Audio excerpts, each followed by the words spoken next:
दोस्तों नमस्कार। इन खुली फ़ज़ाओं में मैं आपसे कुछ बातें करना चाहता हूँ। परों को खोल ज़माना उड़ान देखता है, ज़मीं पे बैठकर क्या आसमान देखता है। तो हम लोगों ने पिछले बहुत सारे वीडियो में सफलता कैसे प्राप्त की जाए इस पर बातें की हैं। आज मैं आपको एक विशेष टॉपिक पर आपसे चर्चा करना चाहता हूं और वो टॉपिक है साहस। साहस और सफलता का चोली दामन का साथ है। जो व्यक्ति ख़तरे नहीं उठाता वो व्यक्ति कभी सफल नहीं हो पाता। No risk no gain, more risk more gain. इस तरीके से अगर आप ख़तरे नहीं उठाते तो आप सफल नहीं हो सकते। आप ज़िंदगी में कुछ साबित करना चाहते हैं, कुछ बनना चाहते हैं, तो उसके लिए सबसे ज़रूरी है ख़तरा उठाना, रिस्क लेना।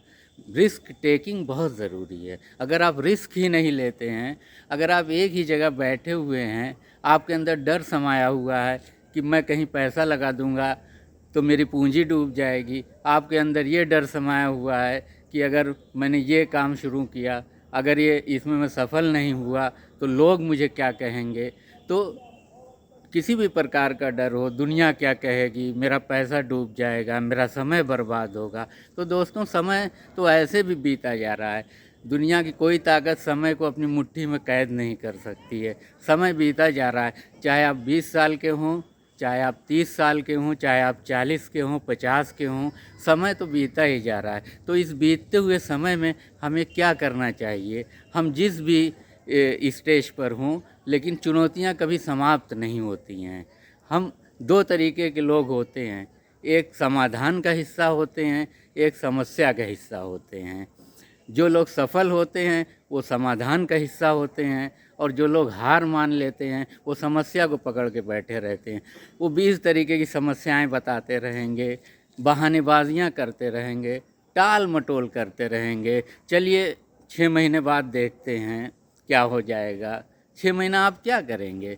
चलिए अगले साल से कंपटीशन की तैयारी शुरू करेंगे। अभी तो हमने ग्रेजुएशन किया है, अभी नया नया, तो 1 साल आप फिर बेकार कर देंगे।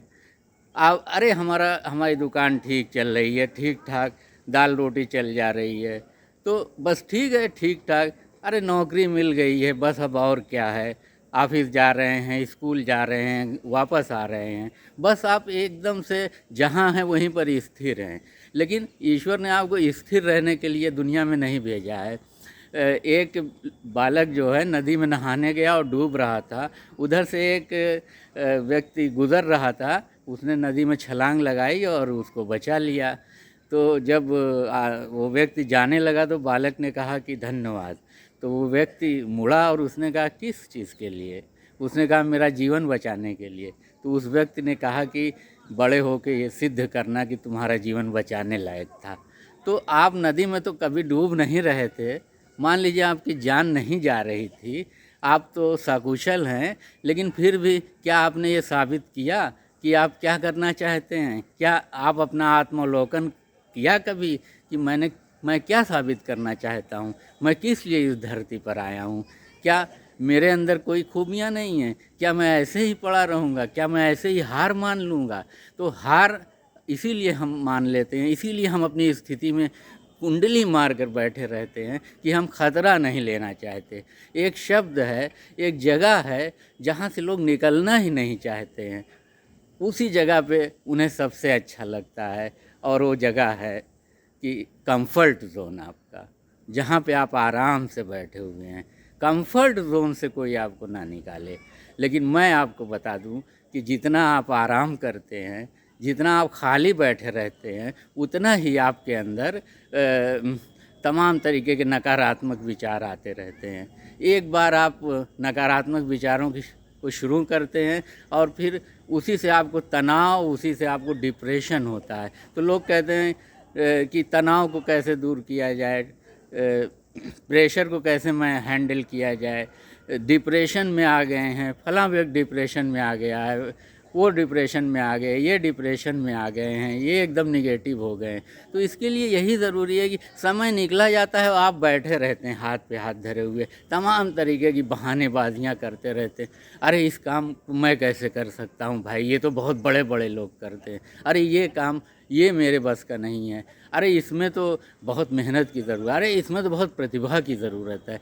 आपने मान लिया है कि ना आपके अंदर मेहनत करने का गुण है, ना आपके अंदर प्रतिभा है, ना आपके अंदर कोई गतिशीलता है, सब आपने मान लिया है नकारात्मक रूप से। लेकिन वास्तविकता यह है कि आपके अंदर सब कुछ है। मेहनत करने का गुण है, प्रतिभा है ईश्वर ने दी है, आप गतिशीलता है, आप सब कुछ कर सकते हैं। कितने लोगों की आँखें नहीं हैं, बहरे हैं, पैर नहीं है, हाथ नहीं है, लेकिन फिर भी उन्होंने करके दुनिया में दिखा दिया। तो आपको ईश्वर ने 2 आँखें दी हैं, आपको ईश्वर ने 2 हाथ 2 पैर सही सलामत रखा है। तो आप कोई भी लक्ष्य बनाएंगे तो उसको पूरा करेंगे, लेकिन उसके लिए आपको ख़तरा उठाना पड़ेगा। लिव इन डेंजर, ख़तरे में रहो। अगर आप ख़तरे में नहीं रहते तो समझ लीजिए कि आप अपने कंफर्ट जोन में हैं। जब आप ख़तरे में रहते हैं, जब आप रिस्क लेते हैं, जब आप जोखिम उठाते हैं, तब आप आगे बढ़ते हैं, आपकी सारी प्रतिभाएं निकलती हैं। आपने देखा होगा कि समस्या जो आती है उससे निपटने का एटीट्यूड क्या होता है। एटीट्यूड बाज़ की तरह होना चाहिए। बाज़ एक ऐसा पंछी है कि जब बरसात होने लगती है तो सारे पंछी तो इधर उधर छिपने का ठिकाना ढूंढते हैं, लेकिन वो क्या करता है कि सब बादलों के ऊपर ही चला जाता है। समस्या को सबने अपने अपने स्तर से उसका समाधान किया, लेकिन बाज़ का समाधान क्या था, समस्या को चकनाचूर कर दिया, उसके बिल्कुल ऊपर ही चला गया। और उसकी दृष्टि कैसी होती है, तो उसके लिए बाज़ बहुत मेहनत करता है। एक अवस्था ऐसी आती है जब बाज़ के चोंच बहुत बड़े हो जाते हैं और बहुत भारी हो जाता है, उड़ नहीं पाता, पत्थर पे मार मार के अपने चोंच तोड़ देता है और फिर उसके नए चोंच निकलते हैं। अपने परों को उसको रगड़ता है, बहुत दर्द होता है उसे, लेकिन उसके बाद फिर वो नया हो जाता है और वो फिर आसमानों में ऊंची उड़ान भरने लगता है। तो इसी पे मैंने शुरू किया था, इसी पे समाप्त करता हूँ कि परों को खोल ज़माना उड़ान देखता है, ज़मीं पे बैठकर क्या आसमान देखता है। बहुत बहुत धन्यवाद।